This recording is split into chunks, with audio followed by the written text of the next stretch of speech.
Se você é homem e está acima do peso, você precisa entender que existem 3 mecanismos que podem estar sequestrando e diminuindo a tua testosterona. E se somado a isso você tem alteração da sua glicemia, como pré-diabetes e o diabetes tipo 2, saiba que isso pode ser uma das causas da disfunção erétil. Fica até o final do vídeo que eu vou te explicar tudo.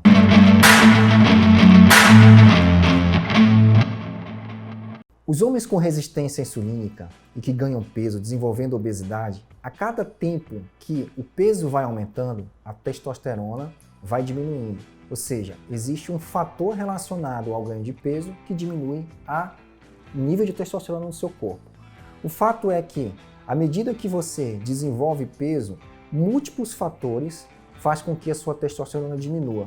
E também, com isso, em consequência disso, você pode desenvolver a disfunção erétil. Um dos fatores está relacionado a um hormônio chamado leptina, que é um hormônio liberado pelas suas células de gordura, chamado adipócitos. Nos indivíduos com obesidade, eles apresentam o que nós chamamos de resistência ao hormônio leptina. Significa que o seu corpo passa a não reagir, as suas células passam a não responder mais esse hormônio como deveria. Assim como acontece nos indivíduos que desenvolvem a resistência insulínica, que todos já sabem o que é. O que acontece? Quando o indivíduo passa a ter resistência à leptina por conta da obesidade, existe uma área do cérebro chamada hipotálamo. Ele é responsável pelo balanço energético do seu corpo, tá? Então o que acontece? Nos indivíduos obesos, essas células do hipotálamo, elas passam a não responder mais ao comando de leptina, da saciedade. A gente sabe disso que indivíduos obesos tendem de ter a mais fome por conta desse mecanismo.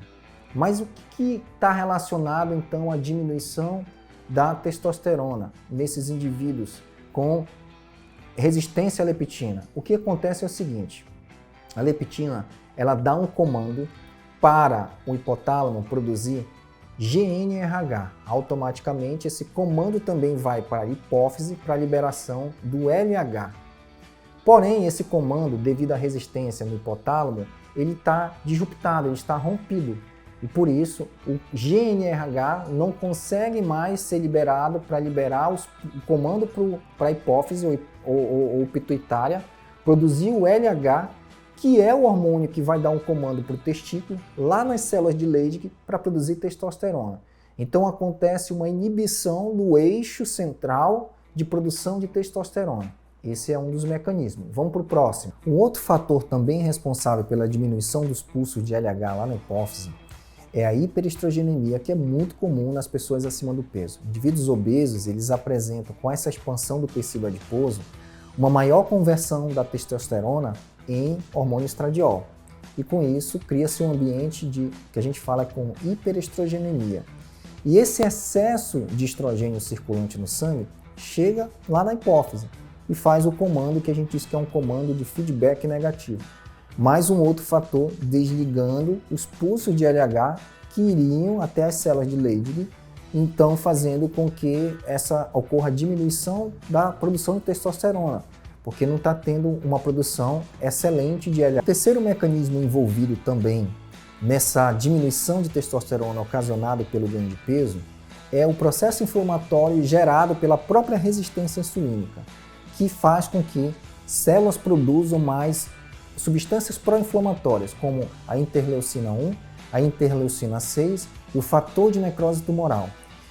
Essas substâncias pró-inflamatórias, chamadas citocinas ou citoquinas, quando encontradas no testículo em alta concentração, diminuem então a própria produção de testosterona por inflamação local, o que não depende mais de uma informação que vem central da hipófise, mas é o mecanismo agora que a gente fala periférico, que acontece na periferia, e com essa periferia, que é um termo muito comum na endocrinologia, é externamente ao eixo central, do comando central da hipófise. Então agora é no próprio testículo. Até agora nós falamos como a resistência insulínica e a obesidade pode alterar na produção de testosterona.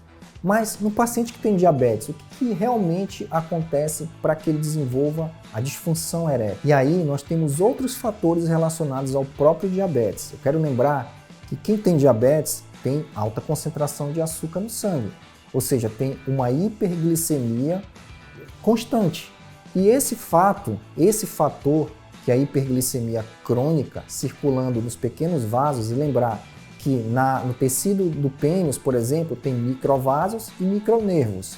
E quando essa concentração de glicose ela é alta, ela promove pequenos danos nos pequenos vasos e nos pequenos nervos. Por isso, esses danos podem levar a uma alteração funcional do pênis, levando à disfunção erétil.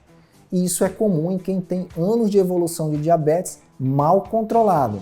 Por isso a mensagem sempre é: não deixe isso acontecer, controle sua glicemia. Agora vamos refletir. Diante de uma sociedade onde a obesidade e o ganho de peso está mais frequente, o que dizer de uma população masculina que está ficando acima do peso e com diminuição de testosterona e diminuição da função erétil? Vamos refletir juntos. Agora vamos refletir. Diante de uma sociedade que cada vez mais está ficando acima do peso, onde jovens homens estão desenvolvendo pré-diabetes e diabetes tipo 2, o que pensar sobre essa fertilidade, sobre a disfunção erétil? E aí eu faço a seguinte pergunta: estamos vivendo uma seleção natural ou uma castração química lícita? Pensem aí e deixem seus comentários.